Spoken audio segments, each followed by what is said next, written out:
शेतकरी मित्रांनो, या ठिकाणी मी तुम्हाला फुलकळीची संख्या वाढवण्यासाठी त्याच पद्धतीनं आपल्या हरभरा पिकाला जोमदार वाढ तसेच फुटवा होण्यासाठी 1261 हे विद्राव्य खत, टाटा बहार फंटॅक प्लस या पद्धतीच्या टॉनिकचा वापर करणारी शेंडे आळी, उंट आळी तसेच घाटे आळीच्या नियंत्रणासाठी इमामेक्टिन बेन्झोएट किंवा फायटर किंवा बेराझाइड कीटकनाशकाचा येणाऱ्या फुलांचं धुई धुक्यापासून संरक्षण करण्यासाठी शॅमीर किंवा रेडोमिल गोल्ड बुरशीनाशकाचा फुलांची गळ होऊ नये यासाठी रिलेटेड मिक्स मायक्रोन्यूट्रिएंटचा वापर करायचा आहे।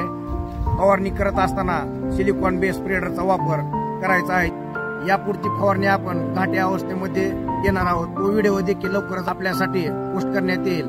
व्हिडिओ आवडला असेल तर व्हिडिओला लाईक करा। त्याच पद्धतीनं असेच हरभरा पिकाविषयी नवीन माहितीचे व्हिडिओ पाहण्यासाठी सबस्क्राईब करा।